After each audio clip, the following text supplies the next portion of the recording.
Europa no recuerda de los barcos que mandó. Hola, buenos días. Cuando han pasado 5 minutos desde las 11 de la mañana, en este sábado 26 de mayo de 2018, damos comienzo al programa número 379 del Defensor del Pueblo de Morón. Lo transmitimos como siempre aquí desde los estudios de FM en Tránsito en Castelar, municipio de Morón, provincia de Buenos Aires, donde está un servidor acá, Enrique Pochat, junto a Valeria Fernández, también junto a nuestro invitado especial de hoy, Adrián Canale, coordinador pedagógico de la Escuela de Formación Actoral del municipio de Morón, Camila Luciano en los controles técnicos haciendo posible nuestra comunicación. Pero sobre todo la hacen posible ustedes, porque han sintonizado sus receptores en el 93.9 de la frecuencia modulada, o se han conectado desde algún lugar del planeta a través de internet. www.fmentransito.org.ar o www.comunicacionsocial.org.ar. Cualquiera haya sido el modo en que hayan establecido esta comunicación, nosotros estamos muy reconocidos, muy contentos de estar comunicados con ustedes, como todos los sábados, desde hace 10 temporadas. Y comenzamos nuestro programa de hoy, no hoy con la palabra del Defensor del Pueblo, porque no está en otras actividades, sino directamente.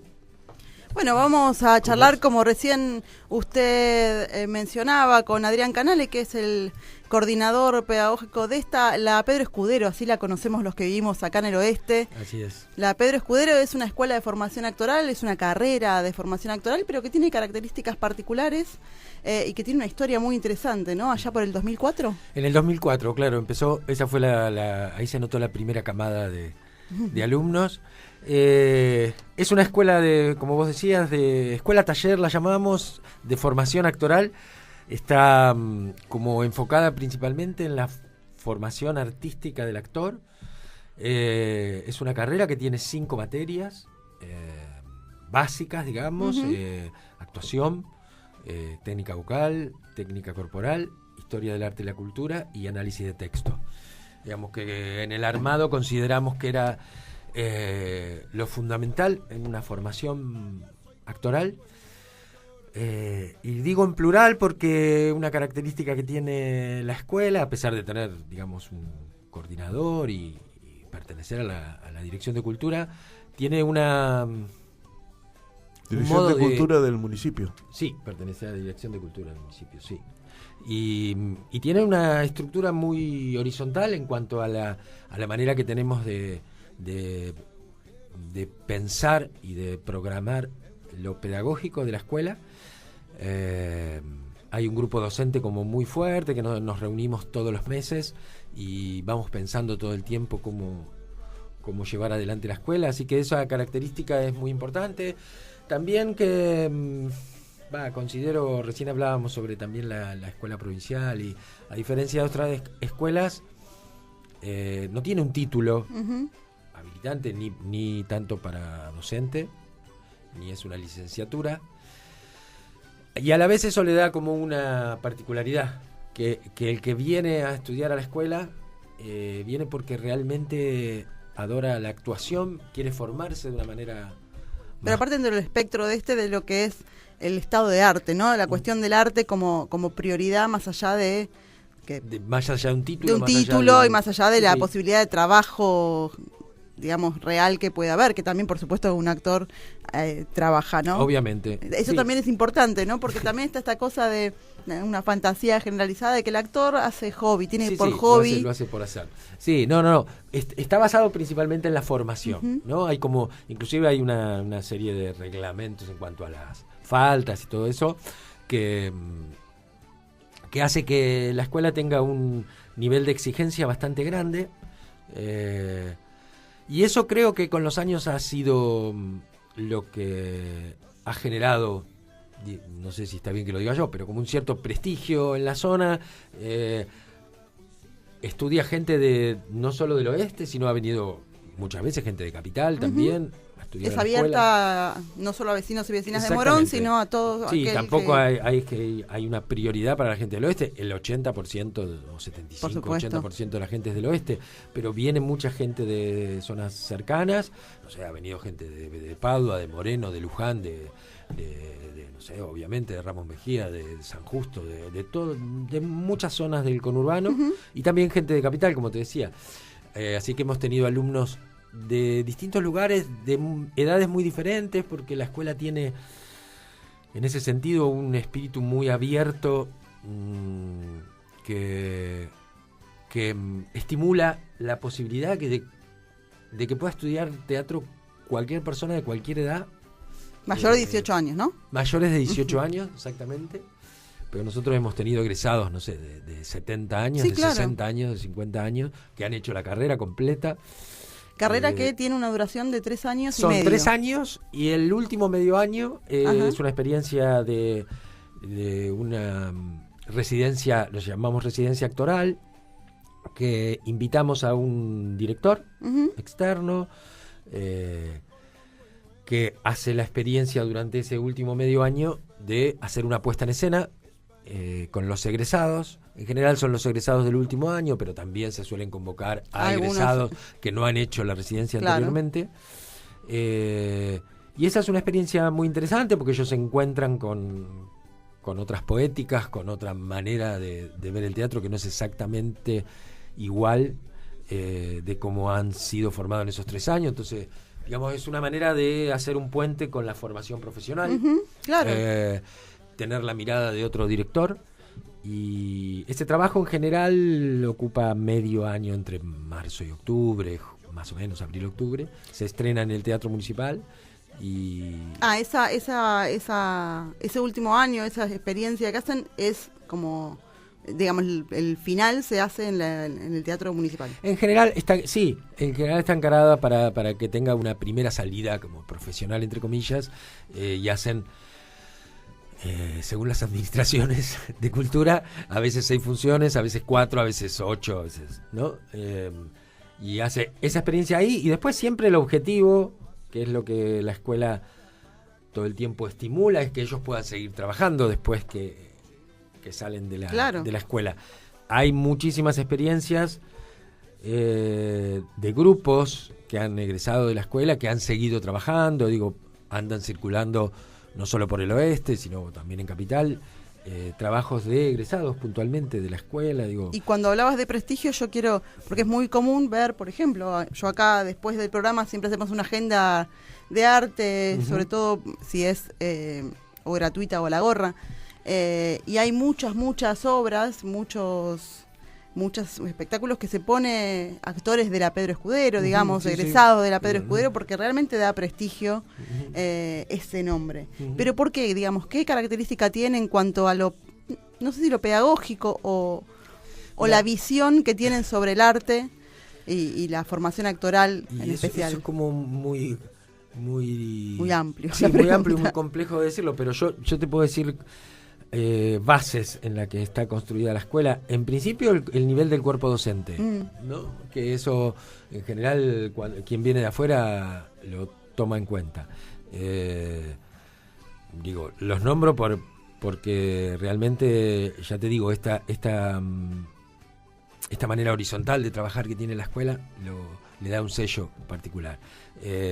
Los docentes de actuación son Silvio Palmucci, Mariano Ferrer, Darío Restuccio y yo, que doy en 3er año. Después, las profesoras de corporal son Silvia Tavcar y Sandra Posadino, y después hay 2 profesoras de las materias teóricas, que son Paula Biotti y Alejandra Sánchez, y después hay 2 profesores más que trabajan con seminarios, con los entrenamientos físicos particulares, que son Ariel Dibone y Fernanda Docampo. Ese es como el cuerpo docente base. Todos actores, todo gente relacionada con el teatro. Claro. No es que trabajan específicamente, digo, las dos profesoras de corporal son actrices y han dirigido también. Alejandra Sánchez, que es profesora de una materia teórica, es actriz y ha dirigido, obviamente todos los profesores de actuación. Entonces es una carrera en donde todos los docentes estamos muy cercanos a la profesión. Claro. ¿Profesión en la parte teatral solamente o también cuando dice formación actoral se refiere, por ejemplo, a la posibilidad de actuar en cinematografía, en televisión? Principalmente desde lo teatral. Nosotros hemos hecho seminarios en la escuela, por ejemplo, actuación en cámara y esos tipos de seminarios, pero principalmente en lo teatral. La apertura hacia la cinematografía suele ser algo como más difícil de digamos, como de acercarse. Han tenido muchas experiencias los chicos de trabajar en cortos o trabajar en algunos en cine o en publicidades, pero digamos que la formación específicamente es desde lo teatral. Y en relación a lo que vos me decías, hay como también un interés muy grande en el tipo de técnicas, tanto actorales, corporales o vocales, en donde están muy en primer lugar el trabajo corporal. Uh-huh. Enfoco el cuerpo, ¿no? Sí. Poner ese cuerpo. Una vivencia desde lo actoral, desde lo potente de lo actoral, desde la presencia escénica.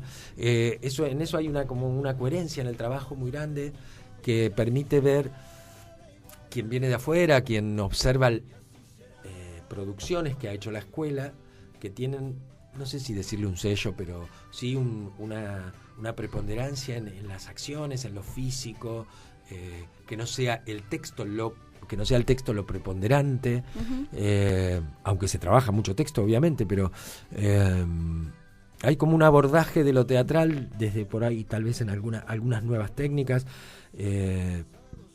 que permite una amplitud de criterios estéticos grande, uh-huh. y a la vez muy profunda. También otra cosa que pienso que quien viene a la escuela le interesa es que hay un nivel de exigencia bastante grande, a pesar de que, por ejemplo,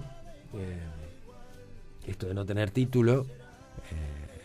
Sí, vayamos derribando mitos, ¿no? Los mitos de que porque por ahí no tiene título es más... No, es más light, digamos. Vos recién fuera de micrófono me preguntabas, bueno, y no estaría bueno, o por qué no tienen. Uh-huh. En principio eso es un recorrido burocrático, ¿sabes? Muy grande, ¿no? Seguramente, sí. Pero yo creo que hay otra cosa en la escuela que particularmente no nos interesa, es puntualmente que haya un título terciario o universitario. Si en algún momento, por cuestiones políticas o hay una manera de acercarse a eso, tal vez lo podríamos pensar, pero no es solo... No es una prioridad. Sí, no claramente. Es una prioridad y es una decisión casi, te diría, estética, ideológica. Y política también, digamos, porque sujetos políticos. Sí, todos políticos. Porque eso nos hace estar como mucho más pendiente de la formación puramente artística, ideológica también, obviamente, uh-huh. ¿no? Pero como que le damos un interés muy grande a la ejercitación, al trabajo con el cuerpo, al trabajo con la voz, al análisis de texto, a cómo, obviamente, a cada uno de los materiales que ellos trabajan, cómo lo contextualizan en lo histórico, en lo político. Pero no hay un interés en que ellos se lleven un título, digamos. No nos parece que eso sea un valor en sí mismo. Un valor en sí mismo, ¿no? Claro. Además, cuando se habla de título, en realidad es una orientación, por ejemplo, hacia la docencia, uh-huh. hacia enseñar técnicas. Si la formación actoral es para el ejercicio, uh-huh. por la persona, por el sujeto mismo que se forma de hacer teatro. Exactamente. Hay un interés ahí como en apuntar al individuo y a su formación, ¿no? De todas formas, yo te aseguro que cualquier egresado de la Escudero está muy capacitado para, por lo menos para dar clase de teatro. Sí. Digo, tendría herramientas de ejercitaciones y herramientas estéticas, ideológicas, formas de pensar el teatro que le darían posibilidades. Pero sí que no tenemos un título oficial, digamos. Pero eso, te insisto, me parece que también es no me parece, es una decisión casi consensuada con todo el grupo pedagógico, ¿no? Bueno, empezamos charlando con Adrián Canale de la Escuela de Formación Actoral Pedro Escudero. Vamos a hacer una pausa, después vamos a seguir charlando y tengo unas preguntas interesantes para hacerle, así que vamos a la pausa ahora. Todas las personas son iguales ante la ley. Hacé valer tus derechos. La Defensoría del Pueblo de Morón es un organismo público y autónomo. Tiene como misión defender, proteger y promocionar los derechos e intereses legítimos, individuales y colectivos de los habitantes de Morón. La Defensoría queda en Bartolomé Mitre 877. Atiende de lunes a viernes de 8:30 a 15 y podés llamar al 0800-666-0957 o enviar un email a defensoría.consultas@morón.gov.ar. También seguinos en Twitter, @defensoríamorón. Cultura y comunicación en el oeste. En tránsito. 30 años. Todas las personas tienen derecho a investigar, opinar y expresar sus pensamientos. Hacé valer tus derechos.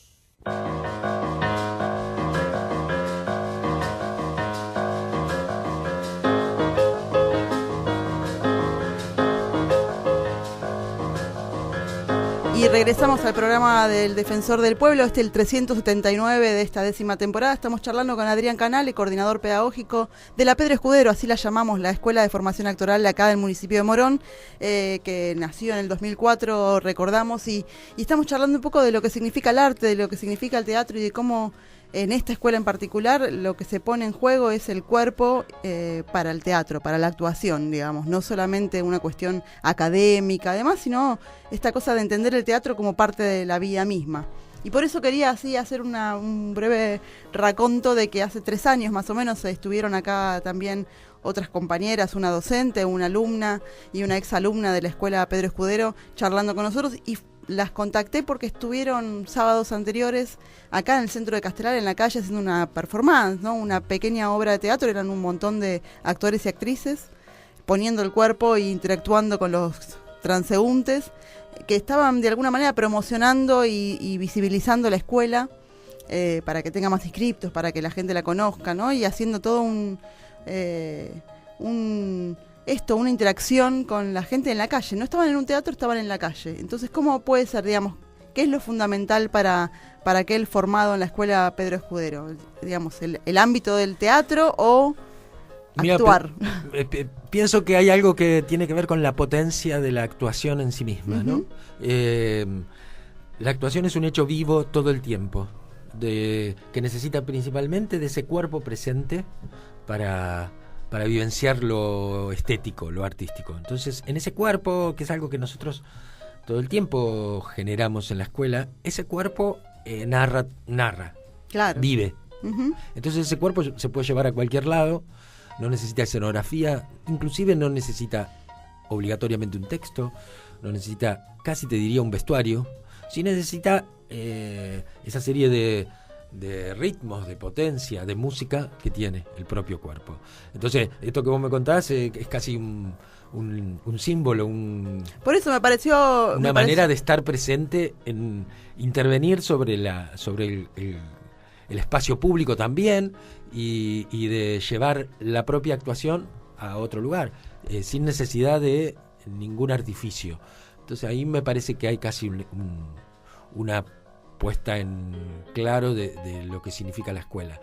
También, por ejemplo, asociando con eso, te digo, estos dos docentes que te nombraba, Ariel Dibone y Fernanda de Ocampo, también uno de los seminarios que hacen es de teatro en lugares no convencionales, y ellos han hecho varias puestas ya, una en el museo, otra en el Gorki y otra en la misma escuela, utilizando el espacio de una manera no convencional.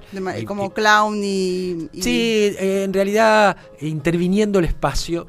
Sí, lo han hecho en la peatonal de Castelar, un espectáculo también, interviniendo el espacio de maneras Quería llevarte un poco a esto, a digamos, lo que significa el arte actoral, no sé cómo explicarlo, pero no ir solamente a lo académico, a esta cosa de la escuela, que por supuesto es estricta y tiene una formación clara, pero porque me parece interesante eso, ¿no? Cómo el actor se apropia de los espacios y no necesita nada más que su cuerpo para expresar, para contar, para narrar, Sí. me parece interesante esa visión Sí, que tiene la escuela. Sí, hay una cosa que todo el tiempo tratamos como de transmitir en la escuela. Es esto que estábamos hablando, ¿no? El actor como caja de resonancia del mundo, de la poesía, de la ideología, pero su cuerpo como caja de resonancia, ¿no? No necesariamente un escenario, no necesariamente un vestuario, no necesariamente una luz, sino Totalmente. él mismo, ¿no? Sí, sí, sí. Y poder lograr que ese alumno en un principio, y que después será actor, si lo decide, cobre como se apropie de todo eso, lo valore, ¿no? Nos han marcado tanto desde otros lugares, de que, qué sé yo, de que te tiene que sostener solamente un texto, o el teatro se hace de tal manera, el teatro se hace en un escenario a la italiana, o el teatro se hace así, se dice de esta manera. En la escuela tratamos de romper todo el tiempo con eso, de que el teatro está en todos lados. Claro. Obviamente que nosotros trabajamos en un espacio físico puntual, de los 3 años se hacen en esa escuela, pero todo el tiempo tratamos de que el alumno pueda ver distintas poéticas, pueda ir a ver espectáculos que se hacen en muy distintos lugares, de muy distintas maneras, y eso tal vez esa mirada lo hace apropiarse de sí mismo de una manera particular. Eso podría ser, pienso yo, una característica de la escuela, ¿no? Que todo el tiempo está buscando, me suena un poco por ahí pretenciosa, pero como rupturas, maneras de ver el teatro desde un lugar diferente. Y como esto que te digo, como tenemos todo el cuerpo docente dirige, actúa, hace distintas cosas, los alumnos todo el tiempo tienen esa posibilidad de ver distintas poéticas. Y lo mismo en ese último medio año, donde se invita a un director. Entonces ahí hay unas características de la escuela que a mí me enorgullece mucho. Digo, yo estas cosas, ahora cuando hablo con vos, y con mucha gente que me dice, sí, la Escudero, qué sé yo, a mí me enorgullece porque yo estoy en la escuela desde que empezó. O sea, yo empecé bien. Eso te iba a preguntar, ¿hacía cuánto que estabas? Yo estoy desde que empezó. 3 de los docentes, Silvia Tab, que es una docente corporal, y Alejandra Sánchez. Alejandra estuvo acá en el programa aquella vez. Claro, estamos desde el 2004. Después fueron variando algunos docentes, pero obviamente yo fui docente hasta hace 3 años que soy el coordinador. Pero estamos desde el principio de la escuela, entonces para nosotros la escuela es un lugar que defendemos y adoramos de manera muy fuerte, ¿no? Sí, eso lo mismo sentí aquella vez, por eso quería hablar más allá de lo académico y de esta cuestión de la formación en sí, de que la formación está basada en estas cuestiones que tienen que ver con el arte, con una visión del mundo también, de apoderarse de los instrumentos del cuerpo, de poder llevar a cabo otros movimientos, digamos que a través del arte, por supuesto, y a través del teatro en este caso, pero digamos para ir a otros lugares, no solamente... Claro, atravesar lo artístico y lo político desde otros lugares, ¿no? Y cuando hablamos de lo político, hablamos de que todos somos sujetos políticos, como decíamos recién, y que tenemos una posición ante el mundo de determinadas cuestiones, ¿no? Sí, totalmente. Justamente estamos cerca. El martes y miércoles, obviamente la escuela se adhirió al paro docente, pero no es solo eso, no hubo clases en la escuela, sino que estuvimos en la marcha el miércoles, en la marcha federal. Fueron algunos docentes, casi todos los docentes, fueron algunos alumnos, por cuestiones horarias algunos no pudieron, qué sé yo, pero ahí había una pequeña columna que hacíamos broma, tenemos que hacer una bandera de la Escudero. Sí, pero ¿no tienen bandera? No tenemos bandera, No. tenemos que hacerla. Sí.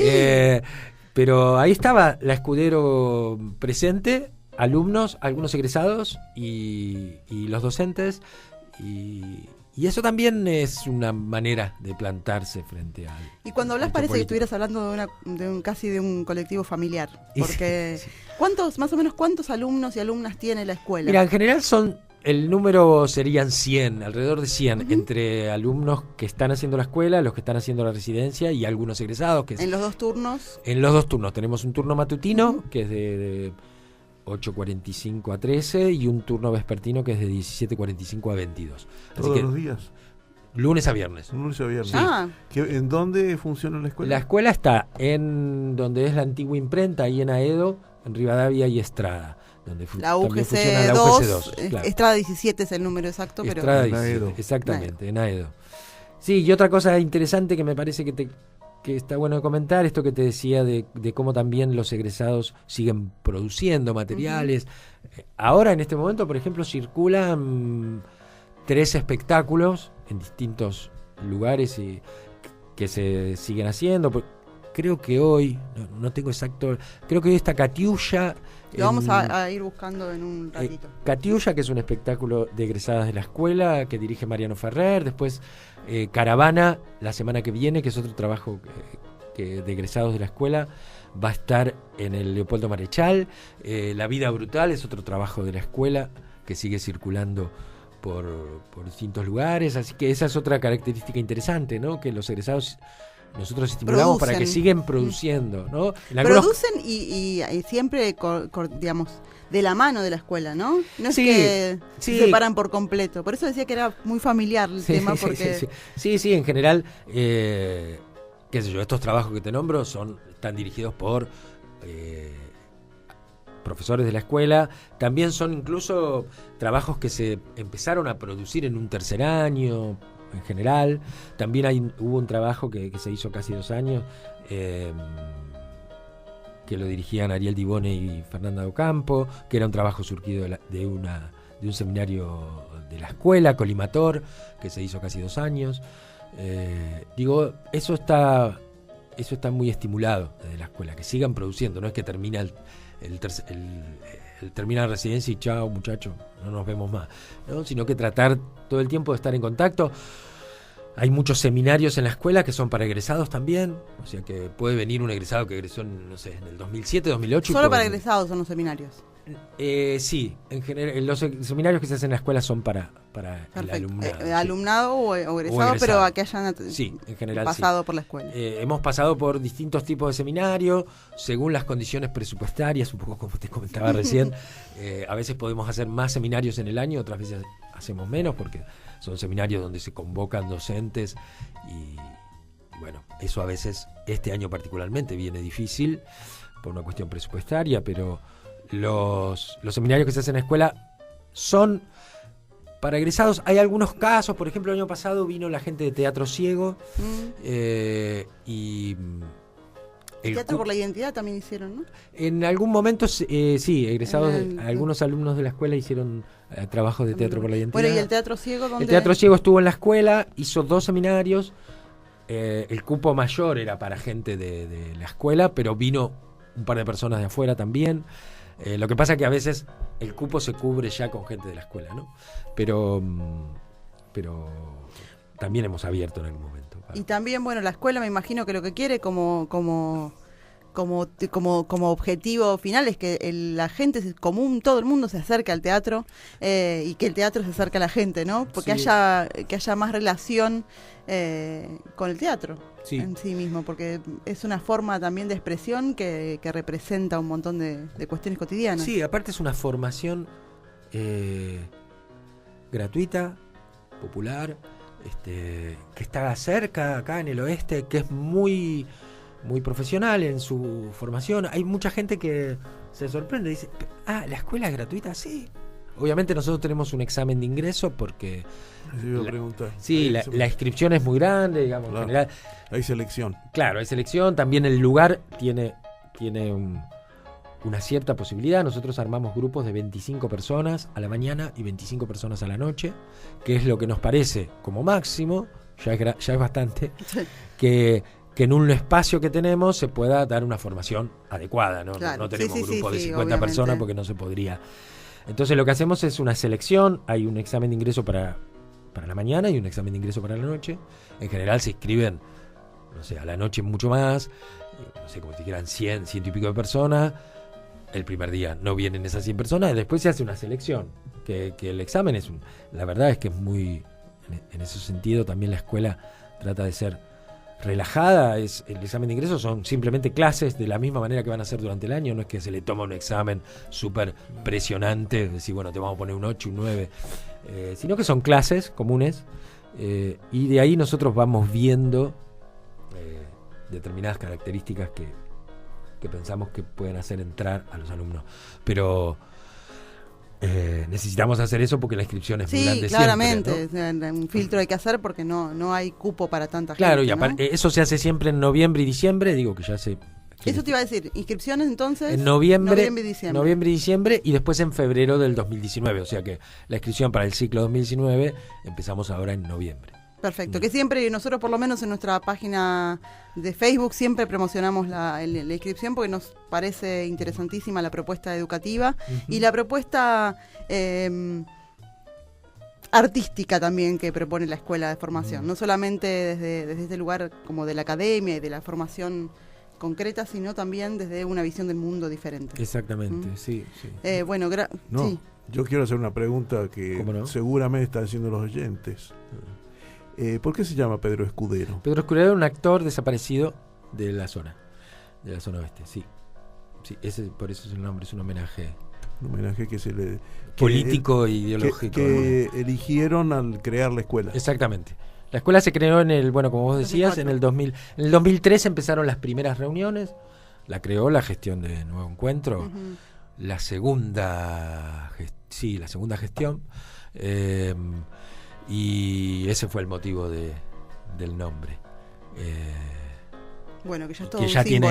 Que ya es todo un símbolo. Sí, totalmente. Porque también el arte está ligado, por supuesto, a lo que nos pasa como país siempre. Así que, bueno, muchas gracias. Recordamos brevemente la Escuela de Formación Actoral Pedro Escudero, que está ahí en la antigua imprenta, en la UGC 2 de Aedo, en la calle Estrada 17. Y a partir de noviembre seguramente ya empezará la promoción de las inscripciones para todos aquellos y aquellas que quieran ingresar a esta formación gratuita de teatro que tenemos con tanto prestigio acá en el oeste. Y si alguien quiere ver producciones de la escuela, recuerde estos nombres. La Vida Brutal, creo que está el domingo que viene en la Añeja Licuadora. Caravana está el domingo que viene también en el Leopoldo Marechal. Y Catiulla está en el UAIG.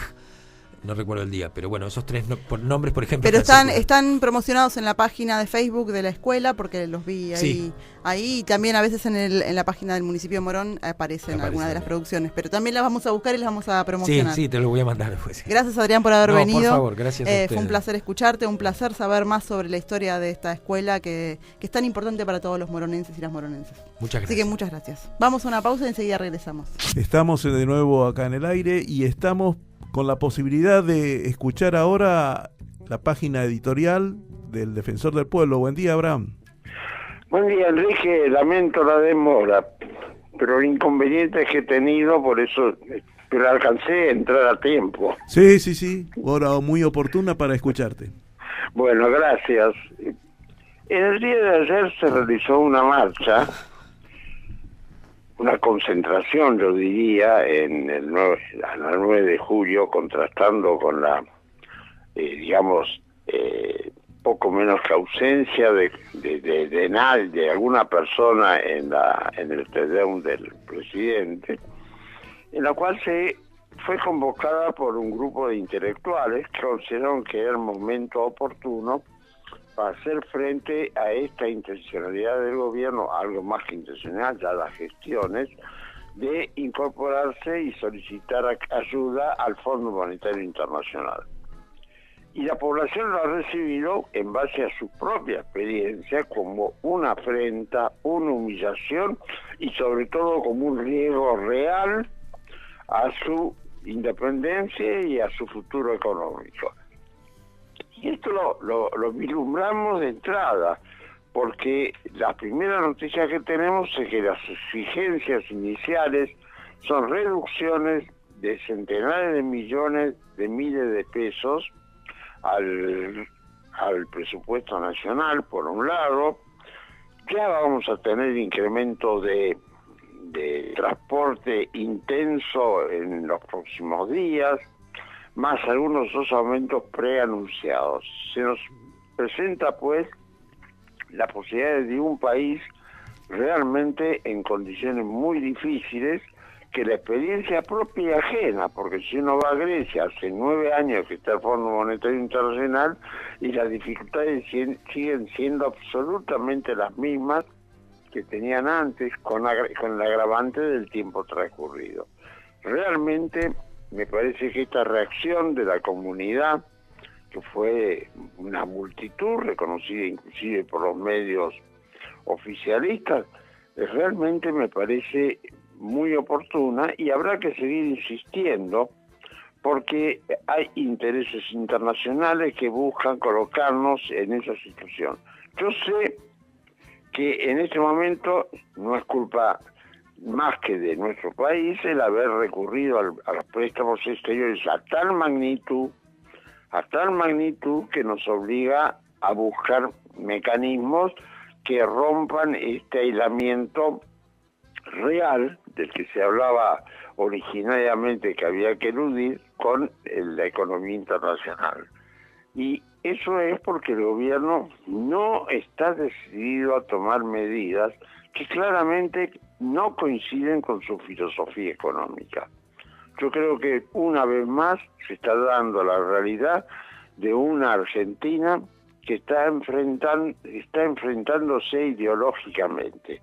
Una concepción que espera que los mercados sean los asignadores de los recursos, el administrador de los recursos, y otro sector que pensamos que es el Estado en su presencia, que promueva el consumo interno, que promueva un mercado local que ayude a crear, a recrear, a reconsiderar todo aquel sector industrial que en este momento está padeciendo condiciones extremas que los va a llevar a la invisibilidad. Realmente estamos en riesgo. Yo diría que la Argentina está en riesgo. No solo por lo que está en este momento ocurriendo, sino lo que va a seguir ocurriendo si se continúa con esta estrategia. Muy bien, enseguida regresamos con el programa del Defensor del Pueblo. Gracias, Abraham. Todos tenemos derecho a peticionar ante las autoridades. Hacé valer tus derechos.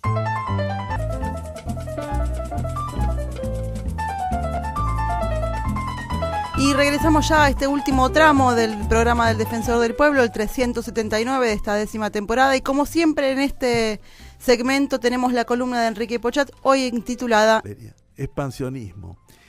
El título es porque el miércoles de la próxima semana se cumplirán 170 años de un acontecimiento que cambió la configuración del mapa político de América.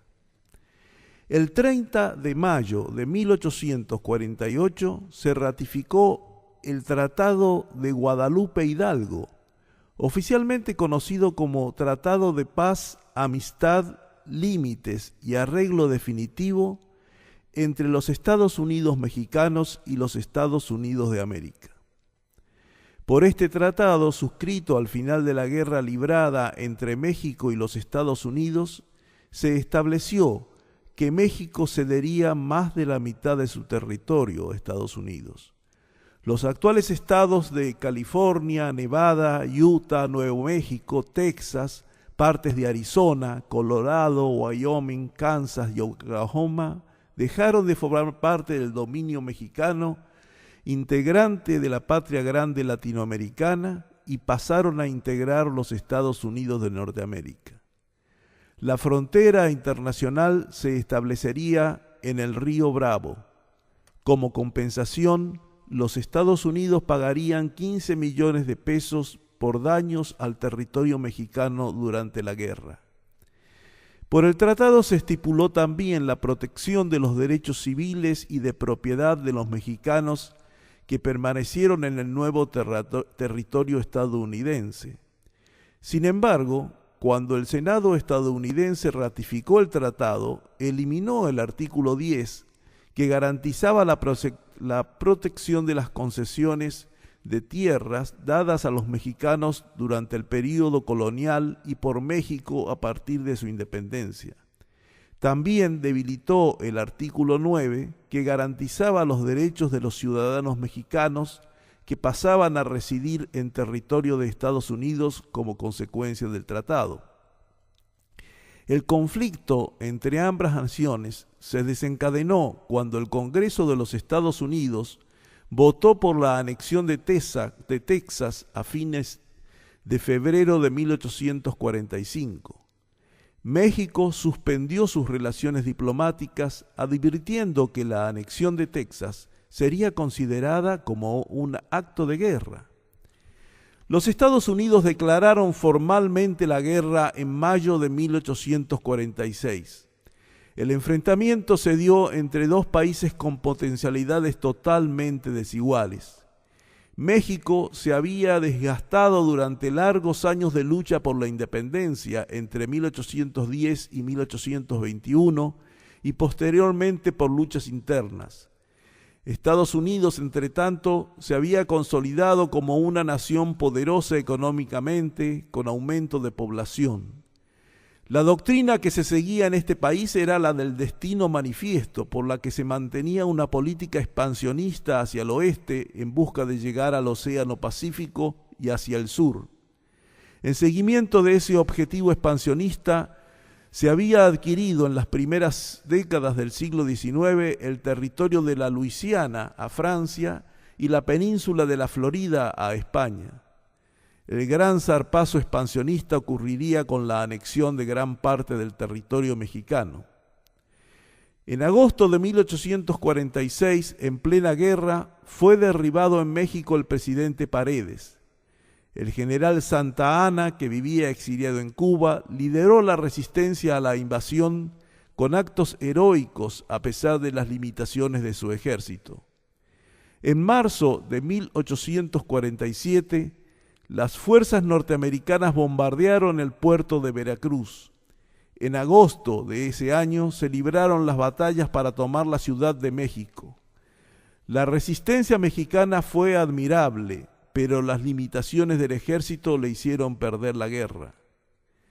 Al acercarse el comandante norteamericano Scott al comandante mexicano Anaya y pedirle que entregara todo el armamento restante luego de la rendición, Anaya le respondió con orgullo: «Si hubiera parque, usted no estaría aquí». Dentro del ejército norteamericano se encontraban 200 soldados irlandeses que por divergencias religiosas desertaron y pasaron a luchar junto a los mexicanos. En castigo, después de la derrota, Scott ordenó que se les juzgara por felonía y ahorcó a 50 de ellos. Entre agosto y septiembre de 1847 tuvo lugar un armisticio en busca de un acuerdo para concertar la paz. Las negociaciones no tuvieron éxito y se reinició la guerra. Finalmente, los invasores tomaron la capital el 15 de septiembre. México parecía estar destinado a desaparecer, pues no hubo cabeza de gobierno durante 12 días. Al fin, la Suprema Corte de Justicia tomó el poder ejecutivo y se reiniciaron las conversaciones de paz. México, por el tratado, perdió 2.378.000 kilómetros cuadrados de territorio y además 100.000 mexicanos pasaron a ser extranjeros en su propia tierra. El tratado se suscribió el 2 de febrero y se ratificado el 30 de mayo de 1848, con lo cual quedó establecida la paz entre las dos naciones. Entre los 24 artículos del tratado se establece la declaración de la paz, el restablecimiento del orden constitucional, se levantó el bloqueo de los puertos mexicanos, se evacuaron las tropas de ocupación, se liberaron los lugares capturados por las tropas de ocupación, se repatriaron los prisioneros de guerra. Sí se delimitó la frontera, como recordamos, en el río Bravo, que actualmente separa entonces los territorios de Estados Unidos y de México. Para homenaje al pueblo mexicano sufrido por tantos avatares y en particular por esta guerra con el invasor, escuchamos Las Dos Esperanzas.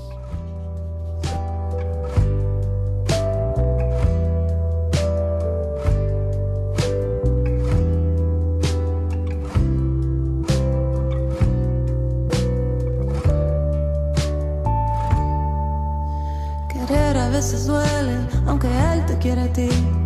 Un día nublado, cuando no está aquí, y tal vez su ausencia marca el día de nostalgia, lo pintó. La vida se vistió de maravillas con su voz, la existencia suya, ya tu vida la cambió. Olvidas que algún día estuviste triste, suspirabas por algo más. Se acaba un vacío cuando nos encontramos y se abría una puerta cuando nos acercamos. Dos soledades o ninguna.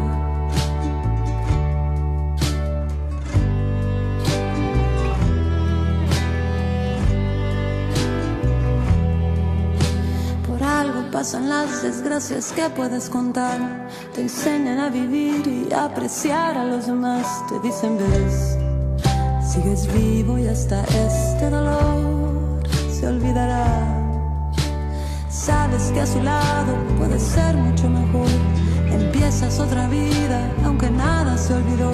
Juntos van tejiendo alegrías a su alrededor. Se acaba un vacío cuando nos encontramos y se abre una puerta cuando nos acercamos. Dos soledades o ninguna. Y llenamos al mundo de felicidad. Llenamos al mundo de felicidad.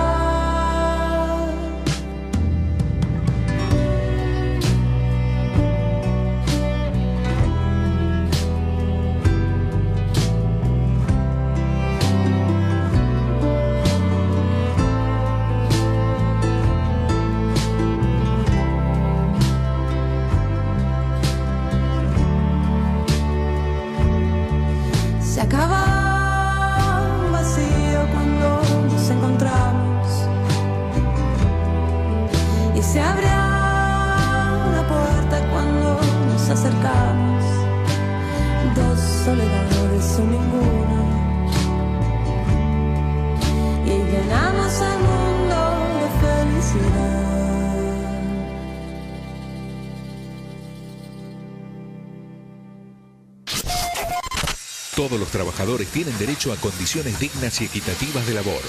Jornada limitada, descanso y vacaciones pagas, retribución justa, salario mínimo vital y móvil, igual remuneración por igual tarea. Hacé valer tus derechos.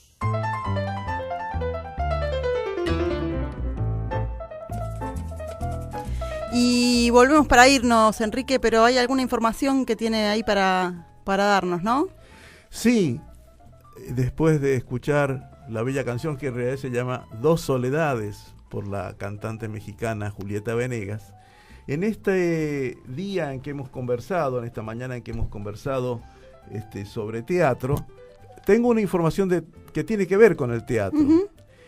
En el año 2009, el ciclo de teatro por la memoria, la verdad y la justicia que organizó la Dirección de Cultura de Morón, se expusieron, se representaron varias obras en homenaje a madres de desaparecidos acá de la zona oeste. Pepa de Noia, Rosa Resnikov, Nora Cortiñas, uh-huh. Sara Steinberg,